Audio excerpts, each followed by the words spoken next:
Good evening, good morning, good afternoon, winners. It is Wednesday and time for our weekly live teaching.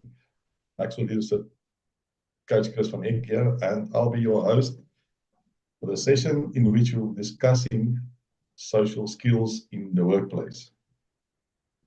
So if you can hear us, comment the one in the comments below.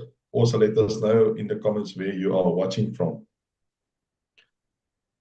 So let's see who has tuned in.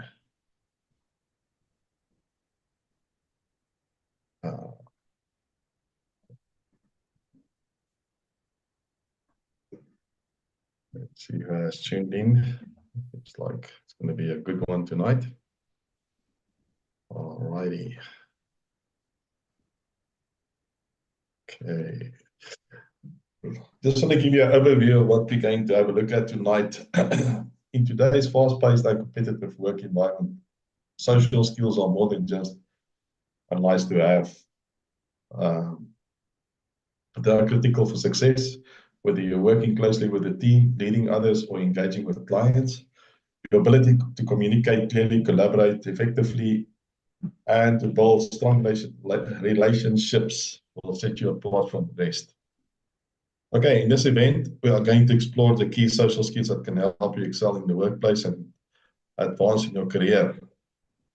From honing your active listening skills to practicing empathy, we'll cover practical strategies that you can apply immediately to become a more impactful colleague, leader, and professional person for that matter.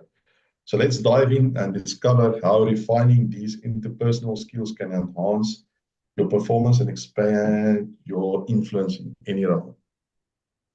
So we will look at the following 4 points and dive deeper into them. The importance of social skills in the workplace, social skills in conflict resolution, navigating a toxic work environment. Yes, guys, a toxic work environment. Enhancing social skills in the workplace. I just want to run this quote past you guys from Dale Carnegie. Success in the workplace is not just about what you know, but how you interact with others. Very interesting, how you interact with others. So remember to have a pen and paper ready and write down your questions, as we will be answering questions during the session. Feel free to drop them in the comments below, and we'll keep an eye on the comment section below. Welcome, Gina. Thank you for joining again. Unfortunately, Francois will not be able to join us tonight. Apparently, he's on vacation. So I'm live here from Ballito. That's why I say it'll always be nice to see where you guys are watching from. Welcome, Gina. I know you are in Cyprus. Over to you. Hi, thank you, Chris, again for having me. Hi, everyone who's joined us. Yes, this is a very interesting topic for tonight, which follows on from our topic of last week about regarding the social skills. Social skills in the workplace is such an important one, and as per your quote, it has such a huge impact on everything that we do. Remember, we spend like more waking time with the people in the office than we do with the people in our homes. So having social skills in the workplace is definitely a huge topic to take, and I'm looking forward to what we have to say on this one. Yes, definitely. Social skills are a big one, definitely a big one. Gina, I have a question for you. Sorry for putting you on the spot this quickly. How do social skills impact professional growth? How do social skills impact professional growth? Well, if you think about social skills, it's the ability to connect with other people, right? And like I just said, we spend most of our waking time with the people in the office. So if we can build good relationships with the people in the office, it's going to help us to grow within the environment. It helps us to improve our communication. It gives us stronger connections with the people that we're working with every day. It encourages our collaboration with our leaders, with the people that we're working with on a daily basis. And people who can communicate better are found to be more expressive when it comes to sharing ideas. And sharing ideas is what gets you noticed, and good communication gets you noticed. It helps with leadership skills. There's so many aspects that good social skills can help you in the working environment in order to help you grow through the channels. Yeah. Yes, yes, yes, yes. No, for sure. A problem is normally a lot of people they get held back, or they stay for an extended period of time. They stay on the same level or in the same position, and they don't know why they go to the next level, advance to the next level. You know, it's all about, like you said, it's all about the professional growth, and how we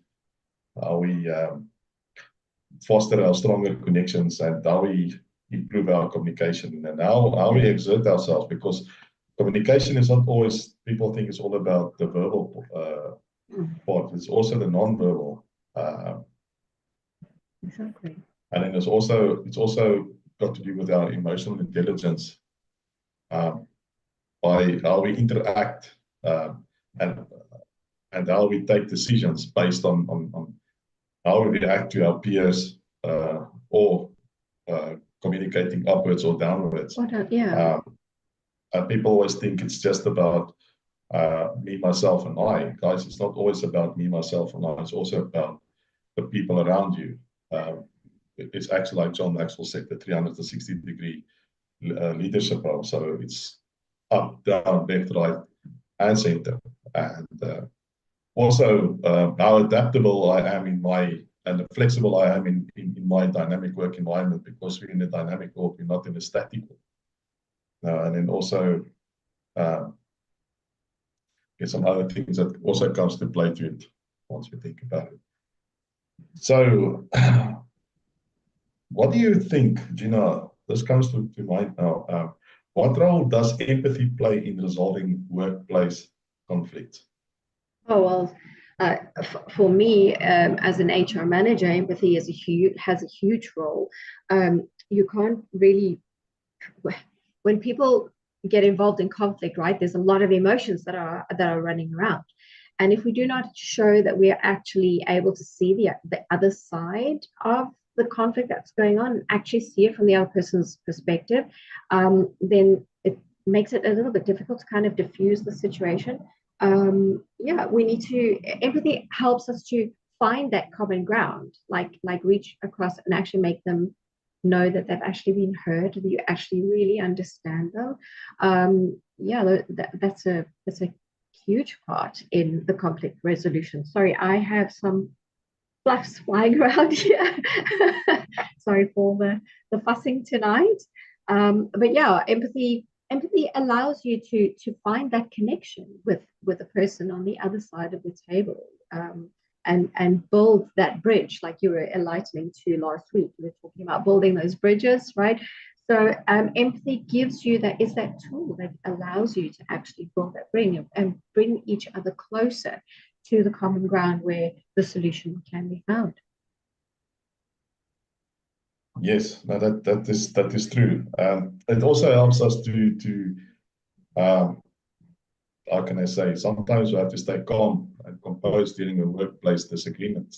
And if our emotions take over, it shows that we don't have empathy with the person on the other side, and it just puts fuel on the fire. And also, if we don't listen, if somebody wants to coming from their point of view, and let's say there is a disagreement, or not, the better word is to say is, once we sit around the table and we challenging one another, let's say you have to erect a new guardhouse, and everybody is for the guardhouse and one person is against the guardhouse, and so you are trying to prove the point. And if you don't listen to what the other party is trying to say or trying to sell, it can cause a lot of conflict. And also, like you said, we have to build that bridge. And also, again, coming back to the non-verbal and the verbal part, that we don't try to be too judgmental, or try and exert something that should not be there. Um, and we should rather look for that opportunity um, in that disagreement, because even Albert Einstein said, although there's a lot of, how can I say, what is the word? Disarray, chaos, there's always opportunity in the midst of chaos. So although we don't agree with one another, at the end of the day, we can always come to a mutual agreement, looking at the opportunity that can expand the situation rather than to deflate the situation. It's always create or disintegrate. So we would rather go for the create part than the disintegrate, because once you go to the disintegrate parts, that's when things get out of hand, and that causes more problems for us than anything to better the situation. If I can just add to that as well, Chris, I think empathy also shows your level of emotional intelligence as well. Yes, and sure. a level of emotional intelligence adds a level of respect. When people see that you actually feel it from the other side, you gain a little bit of respect. And when people have more respect, they tend to also be a little bit calmer, and they kind of take a little bit more guidance from you. So yeah, empathy is a huge thing. We're not saying walk around like being or softy and like, oh, I understand where you're coming from, because you overplay the card. But empathy used at the most appropriate moment and being absolutely real and true and honest is it plays a huge impact. It has a huge impact in the conflict resolution for sure. Yes, so true, so true. Yeah, so true. Yeah, social skills plays a very, very big role, and I don't know why we normally neglect this. Guys, everything in life is a skill, and the good news is that we can learn a skill. Sometimes we take these things for granted, and we overlook these things. And this is where a coach or a mentor or somebody that's doing well in their profession, or a person that's excelling very well. Sometimes we have to stand a bit back and observe how these people are, what is the word I'm looking for, how they not manipulate, how they use their skills to gain that ground and to get that buy-in from the people around them, and show how they can build those bridges. I don't know if you know of anybody that you've come across that can exert this kind of skills. I don't know if you've met anybody yourself, Jimmy. Oh, many people. You so often we meet this one person who just walks into the room and just lights up the whole room, right? And that person who can just diffuse a situation just by just walking in, everybody is calmer. Those are the most amazing people to have around. I think to add on to what you're saying, Chris, not only do we become we become complacent with where we are, not only taking it for granted, but we kind of become relaxed about it. We just kind of feel like it's just going to come by itself. And often I don't think we don't stretch ourselves far enough for these skills to actually become necessary to develop them. And I think we need to do some introspection when we're getting to this point. We kind of need to stop and have a really hard look at ourselves. If we've been in a company for I don't know, 4, 5, 6 years, and you're at the same level, you really need to take a long, hard look at yourself and ask yourself, why? Is it possible that your social skills have not developed? And as a result, you're kind of stagnating. If you're comfortable where you are, then by all means. But if you'd like to progress, then maybe this is a skill that you need to definitely look deeper into. Yeah, another problem which I saw, which is probably, and I always joke about this, is that how can I put it this way? Self-awareness. I think self-awareness is something that we always shy away from. And we normally don't take stock of where we are. Normally we don't like what we see in the mirror. Sometimes we think it's a weakness, but we should play to our strengths. If we don't know ourselves, how can we play to our strengths? And again, maybe I'm a bit off the topic here, but the most difficult machines to work with or equipment to work with are people. And we don't know how to. Unfortunately, there's no manuals that gets issued with a person. There's normally a manual to operate your cell phone, to operate your calculator, to operate whatever you want, but there's no manuals to operate a human being. And I think it should all start with ourselves. We should understand ourselves, because we normally complain when we're hungry or when we're thirsty or whatever the case may be. Even if we spend money on something, we start fighting with ourselves. And so we should understand ourselves to understand where we're coming from before we try and approach or try and rectify or try and help somebody else. And also, if I want to come from my perspective, of my point of view, I think we need to dig a bit deeper to get to a better understanding as to what we are trying, or what we are looking at, or what we are trying to sell to the other person on the other side of the room, because it's always about the other person on the other side of the table, like we said.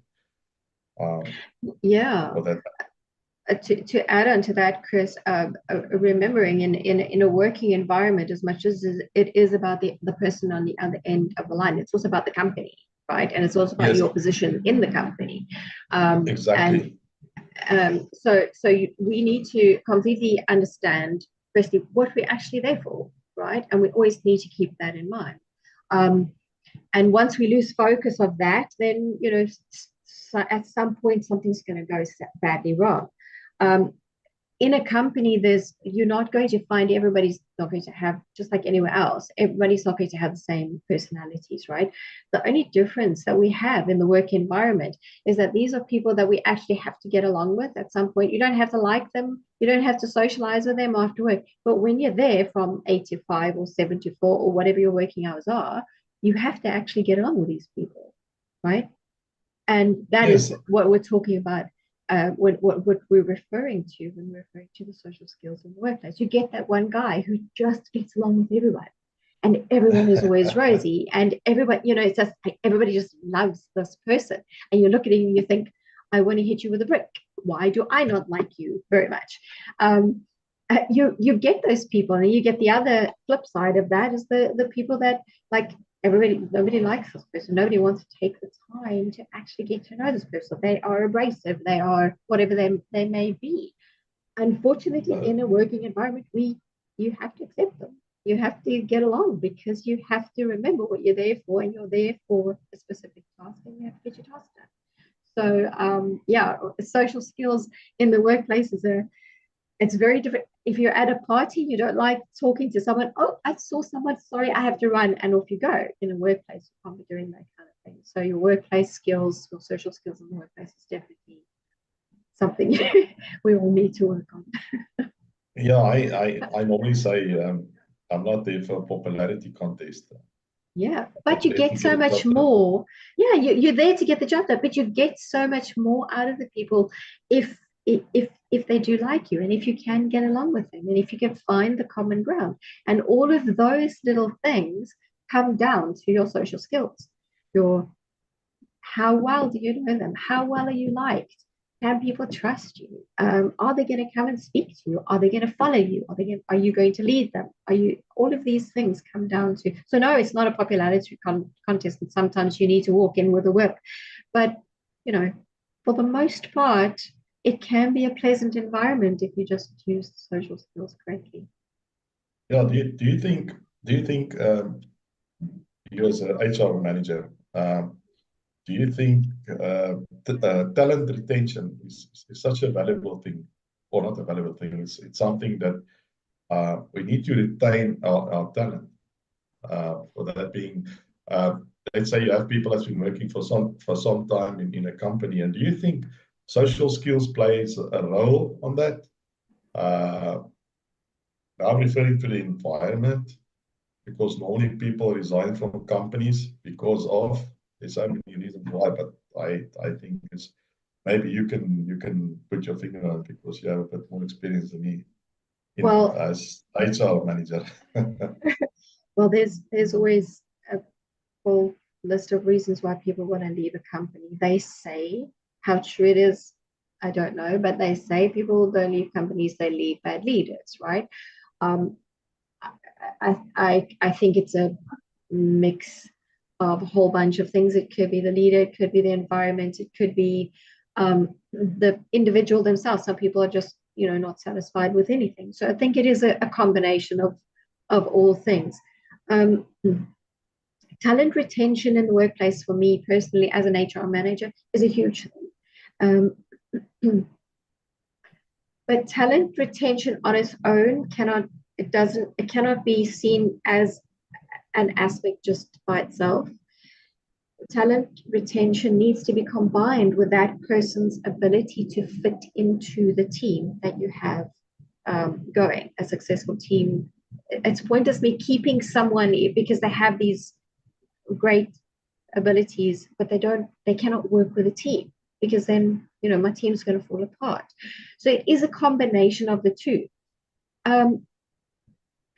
I think social skills plays a very big role in the retention of the talent as well, because if you have the skills, the empathy, the communication skills, the good body language, the ability to actually really speak and connect to people, you can pull out the best in those people when you're in a leadership position. And talent retention within labor turnover is a huge killer. The time it takes to recruit, to train them, to get them through all of the processes, to get them up to speed on what's going. Labor turnover is a very bad thing. So from my side as an HR manager with many years of experience, talent retention combined with really good engagement into or incorporation into the team is definitely a winner. Definitely. Okay. Did you get all that, Chris? Yes, I got that. I just, like I'm you've just already, I'm yeah. just in a different environment, so there's one or two No, needles no that's problem.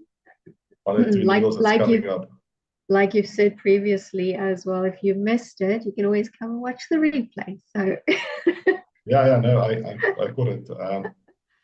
Yeah, so another question, and maybe this is maybe where I was steering to when we started to discuss about the talent retention, and maybe I didn't want to give it away, but how can you protect yourself from a toxic work environment while maintaining professionalism?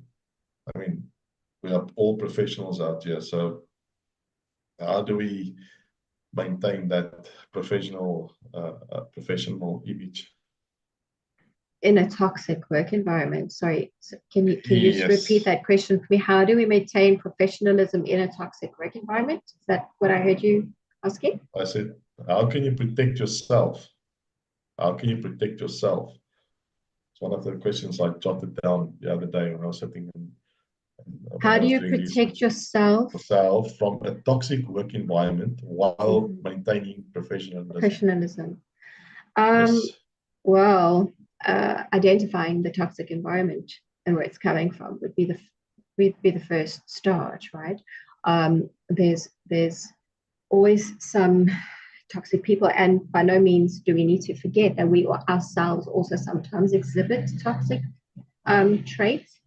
No one is immune to this, but being able to identify when it is a toxic environment is key.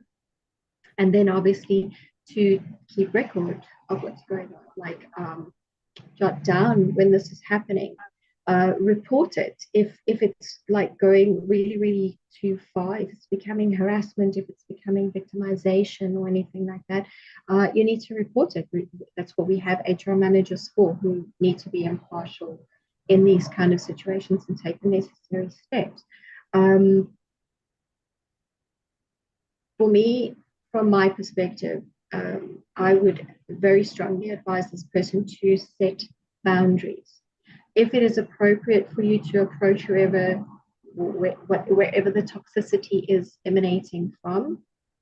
Set the boundaries, communicate that you're not going to accept the toxicity, and set yourself boundaries, and take care of your mental health. If toxicity in a working environment is something that can lead to all sorts of negative impacts to a person's psyche, right? If you have someone who is like a very big manipulator or a gossip, or there's so many different toxic personalities that we could be dealing with in the working environment, and these could lead to self-image issues, you feeling victimized, you feeling fearful of going to work, all of these things.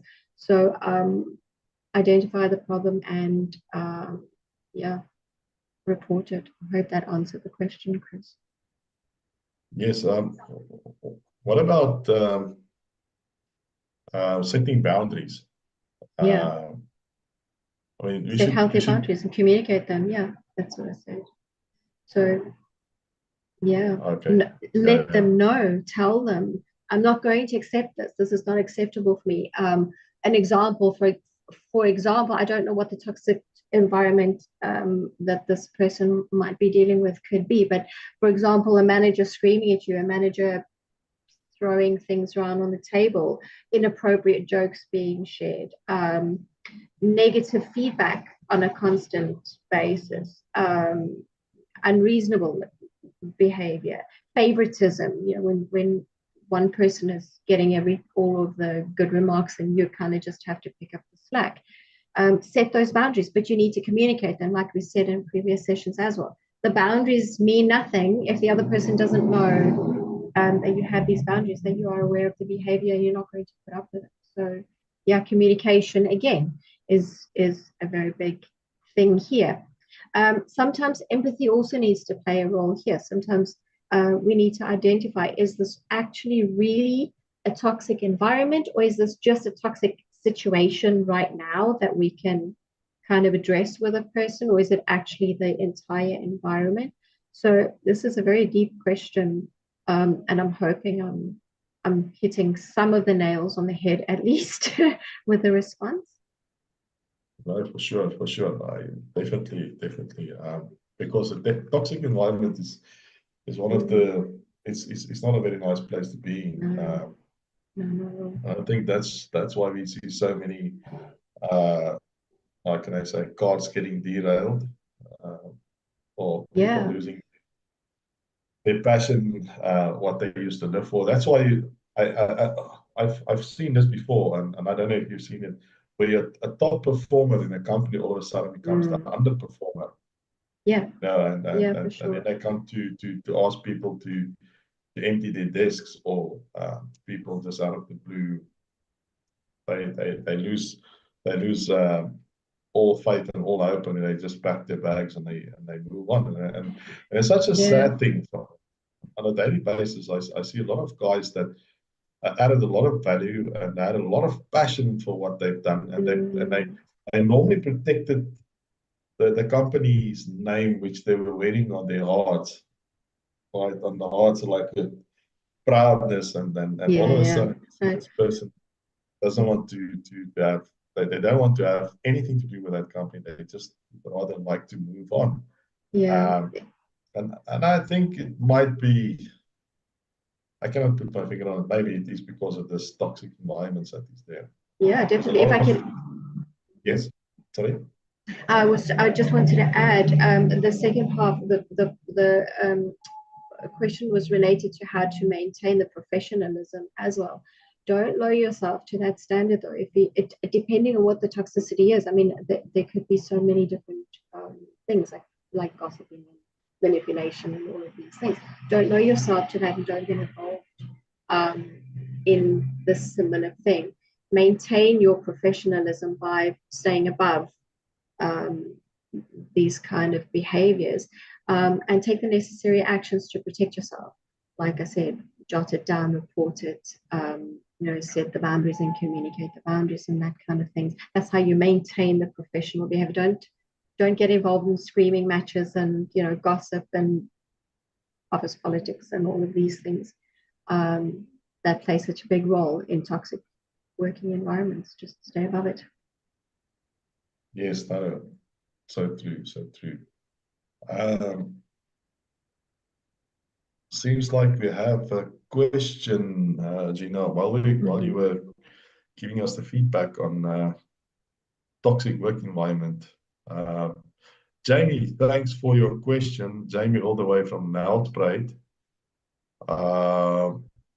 Question that Jamie has given me or raised was, what are some subtle warning signs that the workplace may be toxic, and how can employees recognize them? Thank you for your question, Jamie. What are some subtle warning signs? You know, you've touched on them. I think you said poor communication. Yeah, poor communication. Like you were saying, as well, the high labor turnover, people leaving, loss of our talent, low morale, fear and frustration in the workplace, fear of intimidation, people not speaking up, teams that start falling apart because there isn't that collaboration anymore because people become afraid to say anything. And when they do say something, they are either laughed at or, that kind of thing. You have a lack of innovation as a result of it, a lack of accountability. People are afraid to do anything anymore because I just want to do, it's not on my job description. I'm too afraid to step out of my little lane because it's just going to lead to a whole bunch of problems for me. When we have unclear or constantly changing expectations, like you never actually know what it is that you're supposed to be doing every day. Burnout is another huge sign of a toxic environment. People, this blame shifting game, like when people don't want to, like that, like it wasn't me, he told me to do it. That is, people only do that in toxic environments. There's a lack of work-life balance is another huge sign of toxic work environments. So there's a whole bunch of them that Jamie, I hope that helped Jamie. If any of these are in your environment, Jamie, I advise you to watch the replay and listen to the previous ones. Yeah. Can I just add on top of that? I also think managing also plays a big role because normally the manager will blame the team if something doesn't go right. And again, it's blame shifting. And also sometimes these cliques that form. Again, this is favoritism that you just touched on. And then also poor communication. Sometimes a manager will communicate only to certain people in the team, not addressing the full team. Always cutting out somebody. There's a lot of things, and like you said, you know so many. And Jamie, I hope for the best, my friend. Thank you for tuning in. Thank you for the question. I highly appreciate that. Thanks for your time. Thank you for allowing us to serve you on your success journey. Gina, I have another question for you. What strategies can individuals use to improve their social skills at work?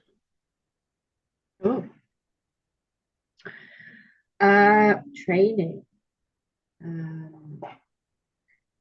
Yes, we've touched it. Yeah. We touch on this every week. Every week. Training. Identify your strengths and your weaknesses, like you said earlier, Chris. Know yourself. Become really, really self-aware. Know what your strengths are, what your weaknesses are, and play to your strengths and improve on your weaknesses. Stretch yourself. Practice active listening. Keep notes. Read on the topic. Watch someone who is really, really skilled in the environment. And stretch yourself.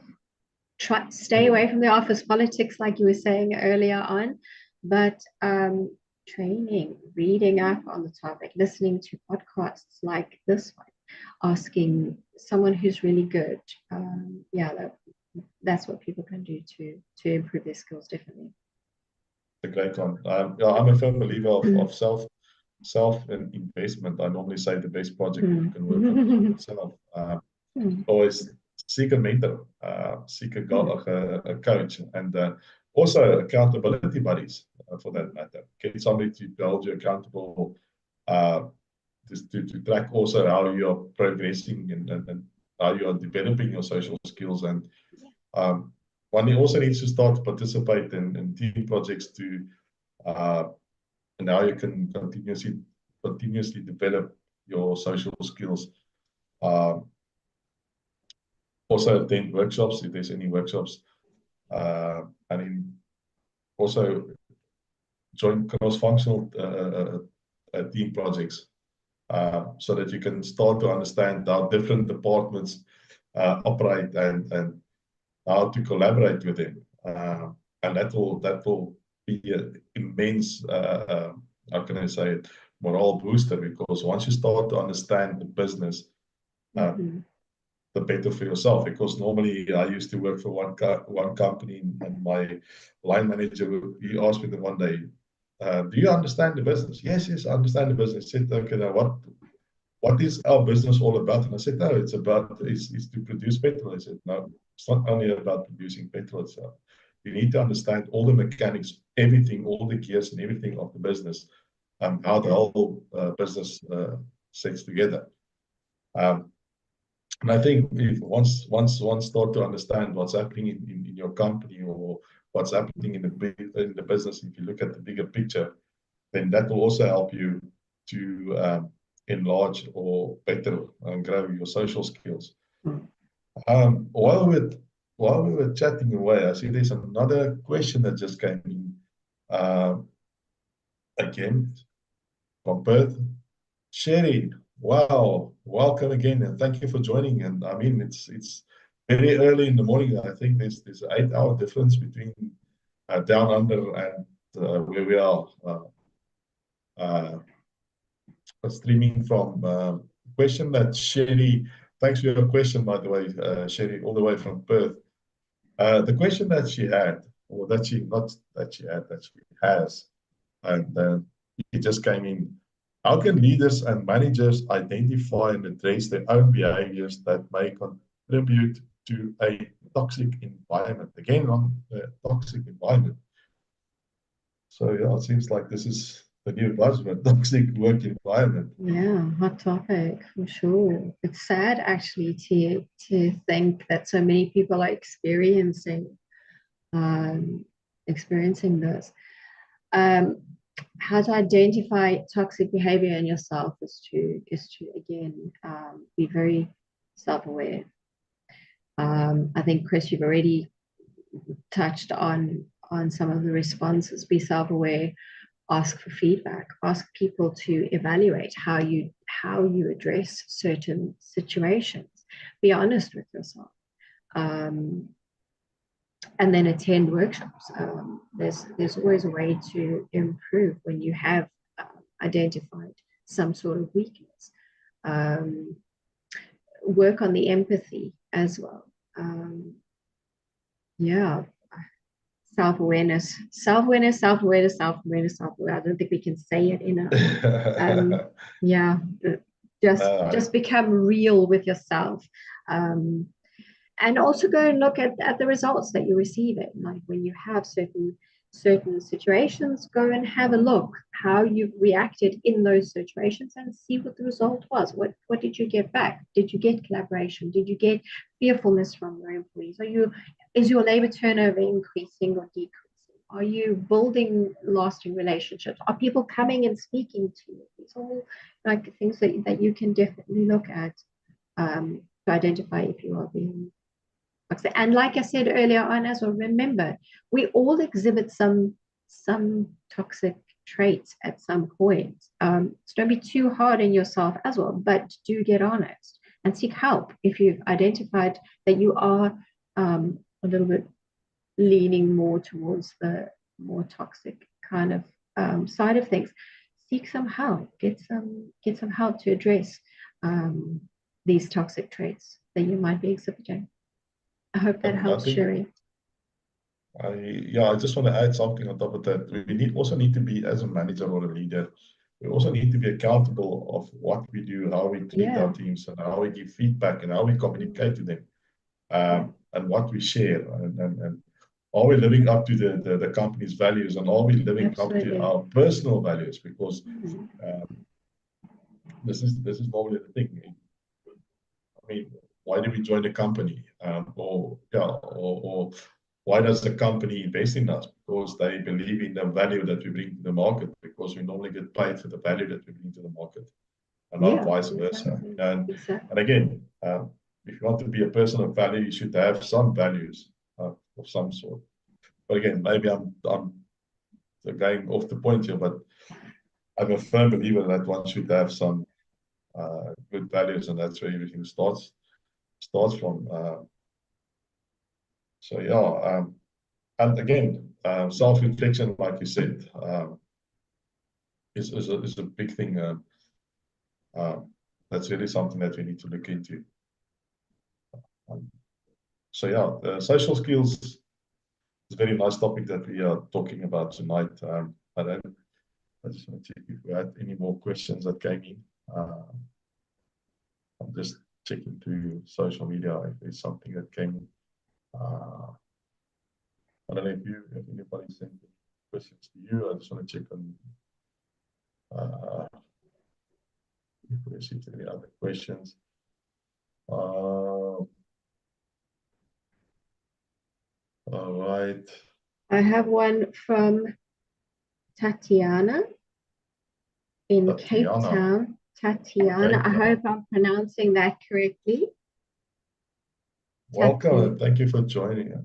Thank you. Yes, very, very welcome, Tatiana from Cape Town.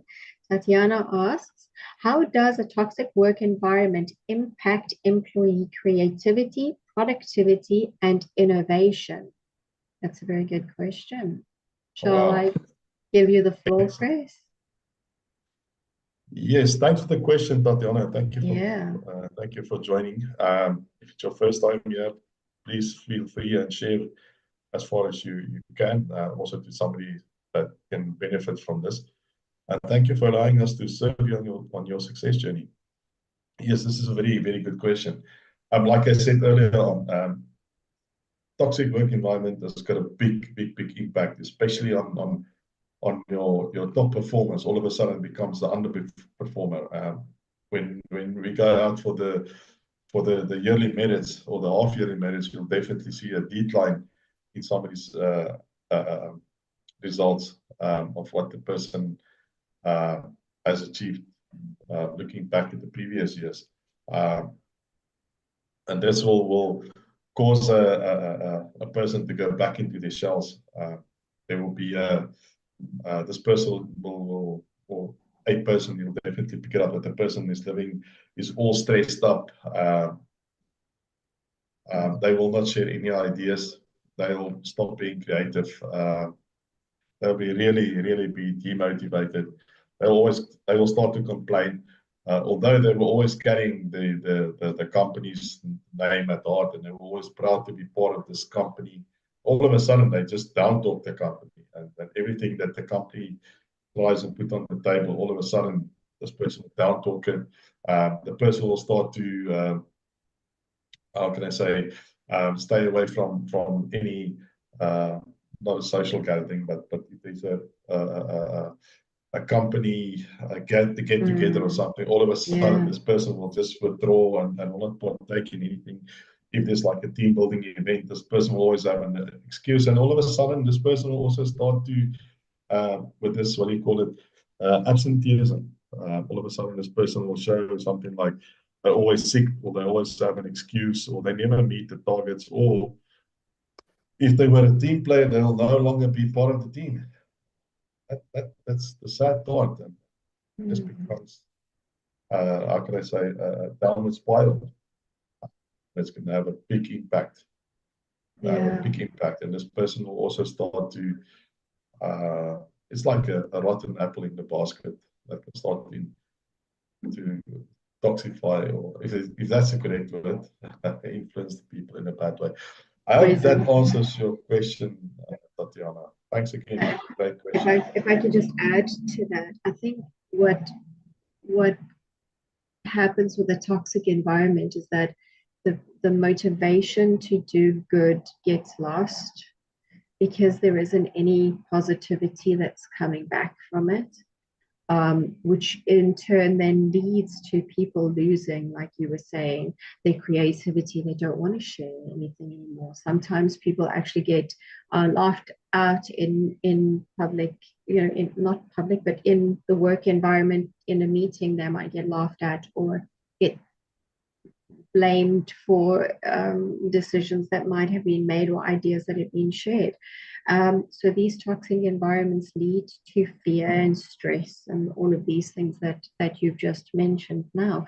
And those are the what actually kills the innovation and the creativity and the productivity. People don't want to anymore. It's like, why would I give more of myself to a company that's treating me so badly?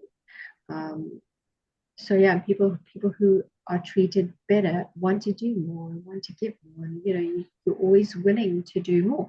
We've seen so many times people come into the company all positive and like, they all, let's do this and we're gonna pull this grab this bull by the horns, and then the toxicity sets in, and like after 6 months you speak to the same person and you think, you cannot believe that it's the same person that you employed 6 months ago because of the toxicity that has creeped in. All the innovation just gone right out of the door. So yeah, toxic environments definitely a killer for sure. And a no-no. And a definite no-no, yeah, a definite no-no. I mean, it's sad actually to think that this, we're talking about social skills in the working environment. It's sad to me to hear from so many people that the focus is on toxic work environments. Especially in today's day and age where we're talking about accepting each other and being kind and all of these things. It does kind of feel like it's just a social media thing, right? When you're out there in the real world, it's not actually happening. It's just like a fake shield that people are putting up, that they are all accepting and all Yes, for moonlight sure. and roses. It's very sad to hear. Yeah. Oh, there was just another Duncan from Pretoria. Hi, Duncan, thank you for Duncan. tuning in. Duncan's question, I just want to, what strategies can individuals use to maintain their mental health and well-being in a toxic workplace? What strategies can individuals use to maintain their mental health and well-being in a toxic workplace?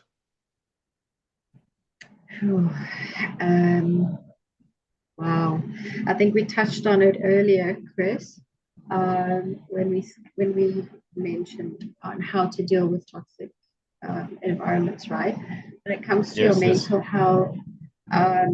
mental health is such an important thing. So take your records that you have been keeping, and definitely report it. Set those healthy boundaries and stick to them.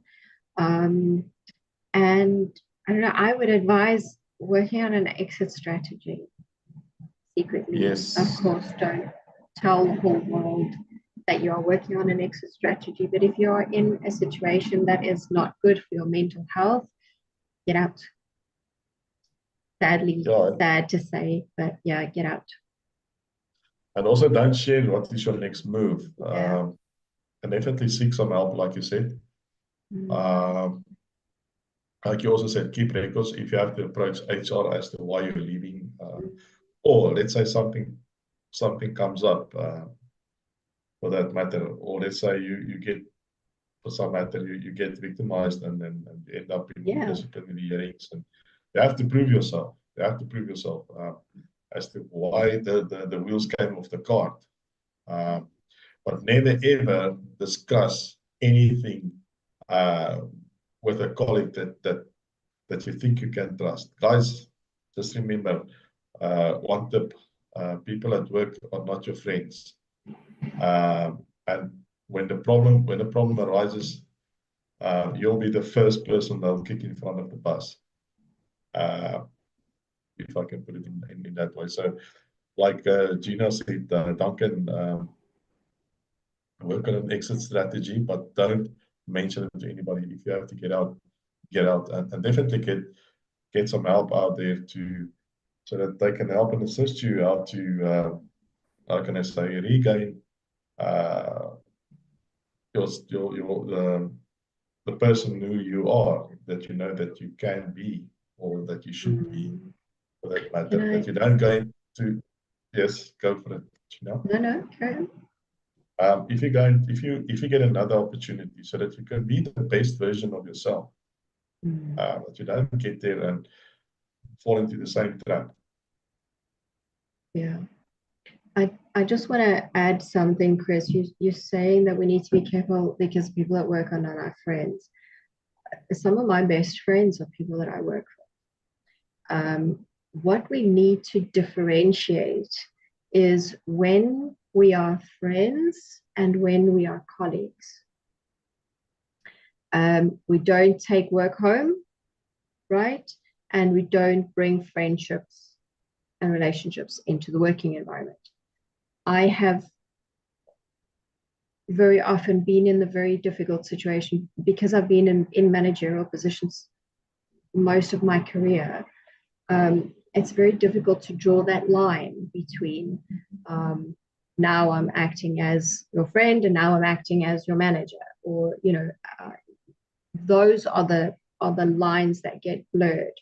But the people at work can most definitely be your friends. I don't want to confuse people, in that kind of way. Like I said, some of my best friends are people that I work with. But just differentiate. Your boss is not your friend, for argument's sake. When your boss is in the office, your boss is your boss, and his first foremost responsibility is the best interest of the company. Okay. If he is acting in a toxic way, then obviously you need to deal with that situation as your boss. But colleagues can most certainly become very, very good friends away from the office, not in the office. So we just need to keep those lines very, very clear. Maybe I said it in the wrong way, but again, sorry for stepping in here. If you are the boss, act the boss, be the boss. Yeah. And we need to respect that though as well. Yes. And we cannot expect the boss to, going out to dinner or having a barbecue or whatever with the boss, and then we get to the office on Monday and it's, hey Jim, how are you? Slap on the back. No. We need to respect the position, as even if you don't respect the person, that's fine. That person is there in a specific position, and you need to respect yourself as well to know where those boundaries are, who can be your friend and who cannot be your friend. And again, it comes down to the self-awareness and the social skills, being able to read the cues, following your gut, knowing yourself and trusting yourself well enough in all of these different scenarios to know who can be your friend and who cannot. Yes, so true. Just going through all the different platforms. Sam from Bloemfontein. It depends on which part of the world you're in, I guess. Yeah, if you're from South Africa, it's Bloemfontein. If you're English, it's Bloemfontein. Sam, thank you for your question and thank you for joining. Such a pleasure to have you here. What are some common social skills mistakes people make in the workplace, and how can we avoid them? Very interesting question. Yeah, I think that touches on what we were just saying now about blurring the lines of the friendship, right? Getting involved in the gossip, becoming part of the politics in the office, becoming overly friendly with someone, forgetting what we're actually there for. Remember, we're getting paid to do a job. We're there to do a job. So don't forget what you're actually there for. And then the basic the social skills of not maintaining eye contact, maintaining too much eye contact, not using your body language appropriately at certain times, becoming too familiar with people, forgetting that your boss is your boss and not your friend, when you're at work. Yeah. Those are some of the mistakes we can often make. Yeah, and another thing which one can think of is neglecting to say thank you to people. Showing gratitude. Not introducing your peers or introducing your boss for that matter. Sometimes you work with, let's say you work in an environment where you see a lot of reps or a lot of representatives of other companies. By not introducing your boss, I think that is very, very poor. I mean, also pointing at people. It's very, very bad by pointing at people. Forgetting our environment of where we're in. I mean, like, for example, for you, Chris, with all of the diversity that we need to deal with on a daily basis, forgetting all of the little cultural nuances that need to come into play. But yeah, the treating people equally is another big mistake. We sometimes forget that everyone in the workplace needs to be given the same amount of respect. You can't treat the CEO because you see the CEO and now you want to sweep the floor in front of him, but the car guard where you park your car gets brushed off. People need to be treated the same, with the same level of respect, regardless. Yeah, same thing is let's say there's a being punctual for that matter, because a lot of people, I mean, running a meeting, if to get a lot of people around the table, sometimes very expensive. So don't be that person that's always late, that gets that label of, here's the late comer again,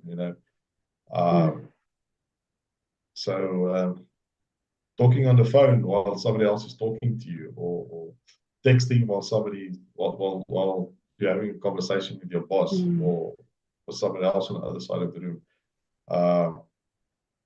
And also not making eye contact. That's something that I need to work on. Sometimes I don't do that, but I work very hard on that.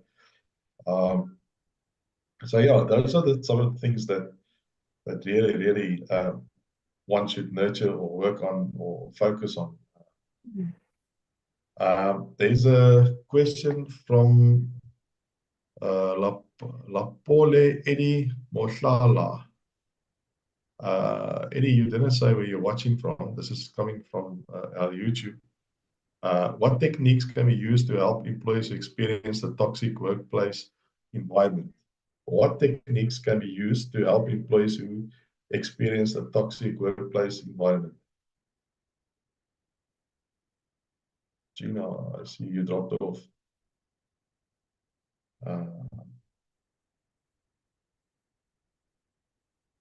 What techniques can we use? I just want to go back to the question. Thanks for your question, Eddie. What techniques can we use to help employees experience a toxic workplace environment? Eddie, what I will do is maybe, let's say if it's one of my colleagues, or one of my peers for that matter, or one of my subordinates, I would get them to start to do a brain dump. Everything that's going on, or everything that happened to them, try and to analyze the system or the situation of what caused or what they experienced in that environment, and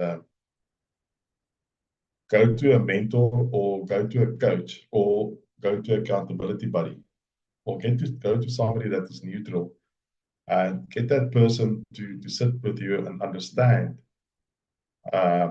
what happened in that environment. So that normally, if we can drill down and look at what was the reason or what happened, or where this whole situation started from. And we can probably get that person to start looking on the bright side again. And it's very bad once you are in a toxic environment. So for me, I'll start off to go and to find somebody that is trustworthy, do a brain dump, write everything down, so that you can understand. If you go to somebody that's trustworthy, like a mentor or a coach, or if you look, or if you find a therapist, even if you have to go into that route, so that we can analyze, or that person can analyze properly as to what it is, or what happened, or what it is that needs to be addressed. Sorry, Gina, welcome back. The question was... Apologies. Yeah, so sorry for that. I don't know what happened. I just got kicked out of Zoom. So sorry for that. No issue. It happens. Just, technology makes, supposed to make life easier, but sometimes makes life more difficult. Lapole Eri Moslala, the question that he raised was, what techniques can be used to help employees who experience a toxic workplace or environment? I said, first of all, what one needs to do is do a brain dump and write down exactly, document down everything that happened. Get a mentor that you can trust. Find somebody that you can trust. Find a accountability buddy or a coach. Or if it is that worse, find a therapist for that matter. So that you can investigate. Because guys, remember, we normally look, if we're in a toxic environment, we normally go and have a look at, we try to find the problem with ourselves. The problem normally is not with us. Because we always look around us what's going on. I don't know if you agree with me on that one, Gina. I do. First off, apologies for the kickoff. I'm sorry I missed the question. I'm very sorry that you're going through this experience, Lapole, is it? I experienced something very similar, and it is very true what you're saying, Chris. We do internalize very often. We take it upon ourselves because sometimes the toxicity it's so veiled in some circumstances. It's not a very clear cut, now I'm being victimized, now I'm being treated this way. It's like a very veiled attack, almost, if you can call it that, on your person, and it does leave you feeling with a whole lot of doubt as to whether you are actually capable of doing the job. And I went through a phase where I actually believed that the career that I had chosen was actually not the right career. Luckily, with the help of a very experienced coach, I snapped out of it really, really quickly. Don't measure yourself against me, though, because I'm not normal. Chris will tell you.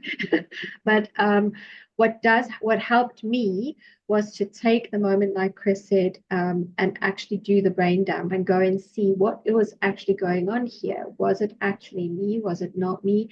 Acknowledging where I had made mistakes. What I found for myself personally, and I do hope that it helps you, is that I actually started behaving the way that I was told that I was behaving.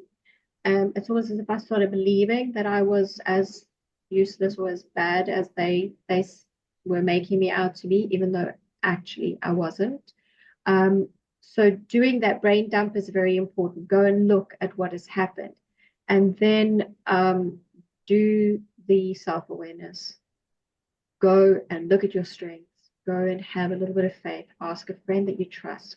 Find yourself the coach or the mentor if you need the additional assistance in coping with the toxic environments, because they can really, really mess you up. I at one stage actually believed that I was never going to go into HR ever again in my life because of one really toxic experience. So that you might find somewhere along the line that some of what they're saying or some of what you've experienced is actually because of you, but for the majority of it, it is quite a mind mess that it does create. So if you need any assistance, please reach out to either Chris or myself. We're here to help you navigate through this if that is what you need. Yes, it's so true. It's actually sad. Very sad. Yeah. There was a follow-on question. Sam, thanks again. Sam from Bloemfontein. Okay, Eddie, coming back. Eddie is watching from Creersdorp. Thanks for joining, Eddie. Sam has got a follow-up question. This previous question was, what are some common social skills mistakes people make in the workplace? Okay, his follow-on is, how do you navigate office politics without compromising your values? How do you navigate office politics without compromising your values? That's a very, very interesting question. Yeah, I think we've touched on it earlier on as well, Chris, and we were saying don't get involved. Don't get involved in the gossip, don't get involved in, like, just remain neutral. I think for this one, first off, we've got to go back to the self-awareness, right? You have to know what your values are in order to act in line with what those values are. Office politics is, and you're going to get it everywhere. Unfortunately, it's just one of those things that happens everywhere you go. There's always some sort of push-pull going on. Yes. From experience, I navigate this by avoiding it. Kind of in the beginning, just suss out where the politics is coming from and who's got the pull and who's got the push. Sometimes, some people often say they're going to do something for whoever screams the loudest is going to get the most attention for the day. So you got to figure out who it is that is screaming at any given time, where the politics is coming from, and then try and avoid it if you possibly can. What I do is I just do not discuss anything work related with the politicians. I keep it very neutral and very, because I don't do politics. I suck at politics. A lot of things I suck at. Politics is definitely one.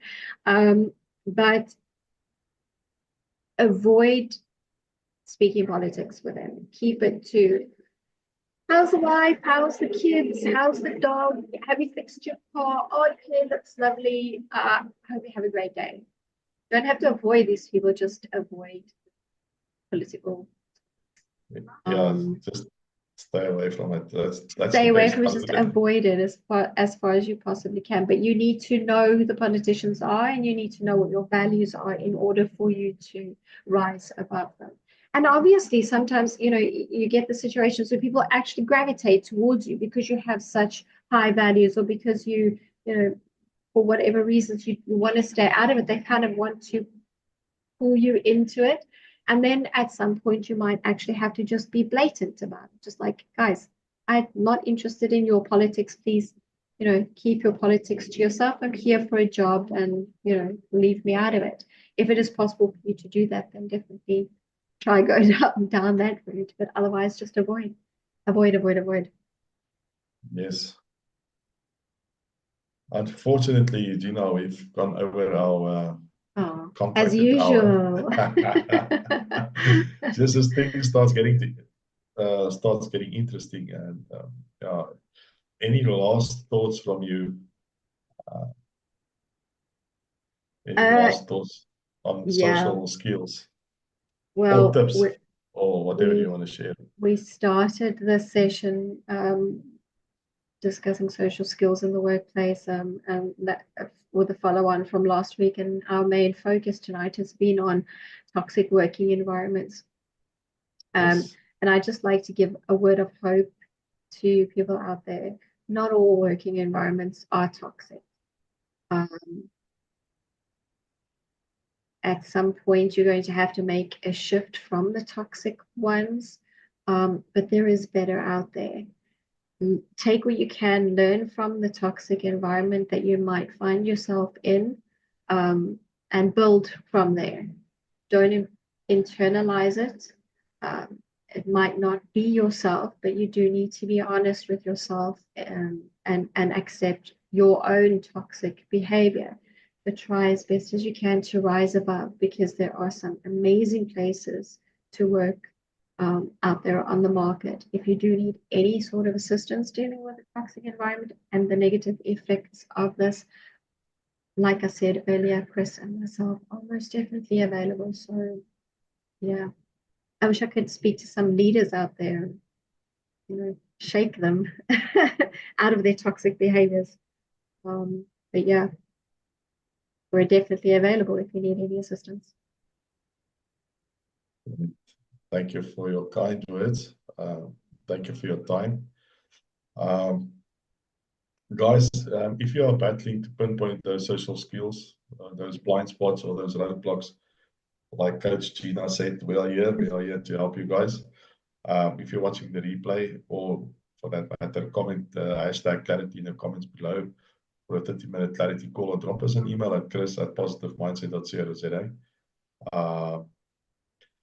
So yeah, as we wrap up this insightful session on social skills, I want to sincerely thank each of you for joining us today and letting us serve you on your success journeys.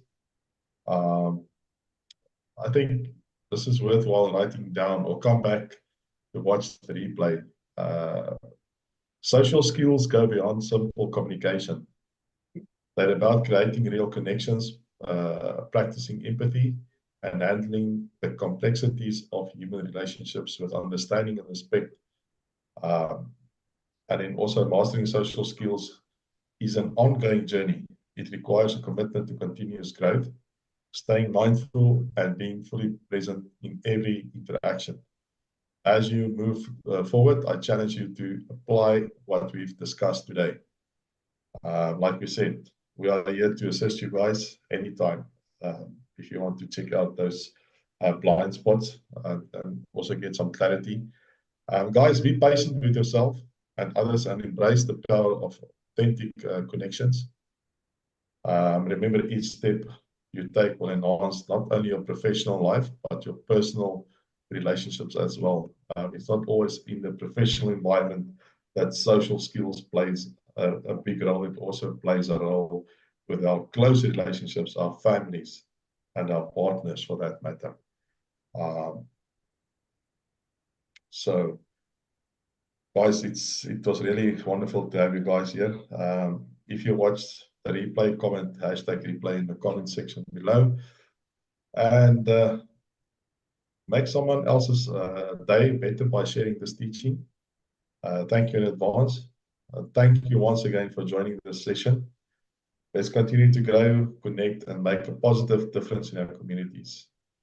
And do us a favor, like and subscribe to our YouTube channel.